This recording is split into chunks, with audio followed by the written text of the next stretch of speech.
Hey there everyone, this is Samuel Johnson and welcome back to the Spider-Verse Retrospectives. So, I think it's time we look at the last of the tie-ins for Spider-Geddon. We've looked at the Vault of Spiders tie-ins, we've looked at the Spider-Force tie-ins, we looked at the Spider-Girls tie-ins, we looked at the Spectacular Spider-Man tie-ins, and we looked at the Spider-Gwen tie-ins. Plus, we looked at 2 video comics that tied into the event.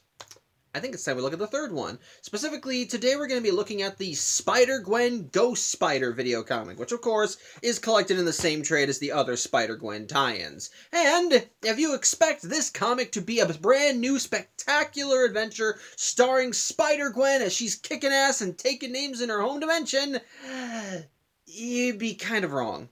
Yeah, it's like, this is gonna be kind of a weird thing to say, but I'm not gonna be doing a plot summary for this particular comic. Mostly because it's just issue 1 of Spider-Gwen Ghost Spider. Or at least the first half.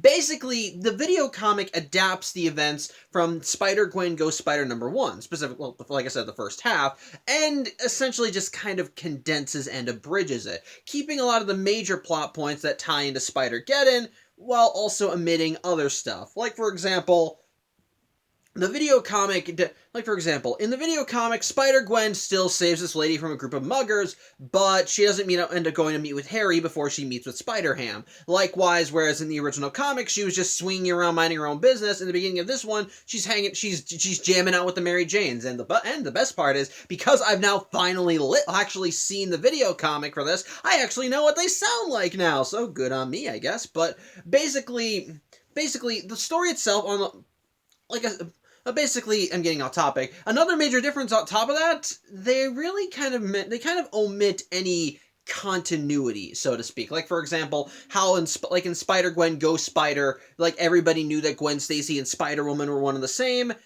In this one, they're kind of sticking to the whole nobody in New York knows that Gwen Stacy is Spider-Woman thing. And then, which they kind of hint and imply at when Gwen kind of sneaks out of her band's latest jam session saying she needs to go get a burger, which isn't a lie, but she doesn't say she's going web slinging.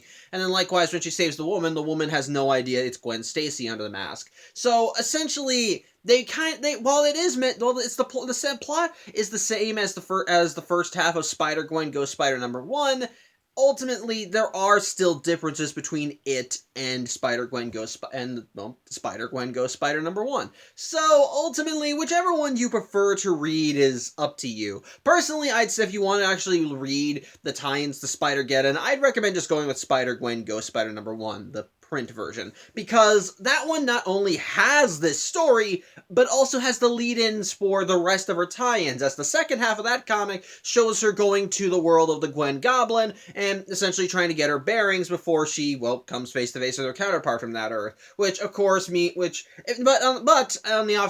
the thing is, if you are only interested in reading how she gets involved in Spider-Geddon, then odds are you'll probably just want to want to watch the video comic, because if you're not reading any of the other tie-ins, then ultimately it won't matter if you don't see what happens to Gwen. So whatever. I guess it really just depends on how much meat you want to your story. If you're interested in reading the tie-ins, go read the actual comic. If you're just interested in seeing how she gets pulled into Spider-Geddon, then go ahead and just stick to the video comic. My point is this: the plot of the video comic is just essentially the same as the print version, with just a few things tweaked or moved around or added and so forth. Otherwise, or even taken away. My point is, the video comic is really not that different from the print version, aside from presentation. So again, depending on how much meat you want for Spider-Geddon, will depend on which one you probably want to see. I will say this though, even if you are just sticking exclusively to the print version,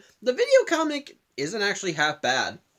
Just like with the noir video comic and the animated video comic, this one is just a simple adventure. It's all it really is, just seeing Spider-Gwen in her home dimension, just kicking ass like spider people do, fighting muggers, saving lives, seeing her try and think of a funny excuse to get away from her band so she can go swing around New York. It's again just what you would expect out of a typical Spider-Man story. So in a way, so honestly, there's nothing really bad about the comic. It's just plain simple fun. Just seeing her doing her thing, quipping as she webs up some muggers, does some little funny thing, has some nice inner monologue as she talks about her situation, has some nice quips, so has some kind of good and funny jokes as she does something silly, or when she says something stupid after she saves the woman, which again comes from the print version as well. But ultimately, the comic itself it's harmless. The video comic is just really harmless. At the end of the day, it's just there to build hype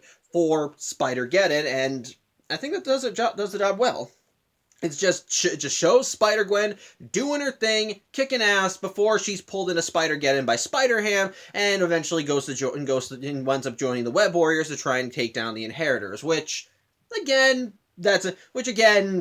going back to how they did edit some things out, they actually wound up getting rid of any mention of the Inheritors in the video comic. So whatever. My point is this. The video comic is not bad. Although, like with the noir video comic, if you want to read, depending on which version you read, I think depends on how well you can experience the story. If you want to actually see it in its proper form, I recommend finding the video comic on YouTube, which I will link in the description. But if you have the trade, like with the other video comics, they did kind of edit some things to try and make the story flow better. And like I said, like with the noir video comic, that doesn't really translate well from video to print. So by all means, if you really want to see this video comic, just stick to the YouTube version. The print version gets the job done, but the YouTube version is by far superior and actually flows better, whereas the comic version doesn't. So there you go. Honestly, this is probably the shortest video yet, but that's just really my thoughts on the comic. It's just simple, sweet, fun. Just Spider-Gwen kicking ass, taking names in her home universe, and that's all you really need. So, yeah, that's really all I have to say. Again, sorry this is a short video, but I do still hope you enjoyed that, and, well, we are finally done with all of the tie-ins to Spider-Geddon. But we're not done with the Spider-Geddon era yet. For you see, like with Spider-Verse and Venomverse before it, Spider-Geddon has some follow-up material, though thankfully not as much as Spider-Verse and Venomverse. So, what exactly are we going to be seeing after Spider-Geddon? Well, if you remember the main storyline, there was one particular loose thread that was left hanging. And I think it's time we wrap that thread up. So next time we meet, I think it's time we go back to the main Marvel Universe as we check back in with Otto Octavius, aka the Superior Spider-Man. So till then, hope you have a good evening, and as always, take care.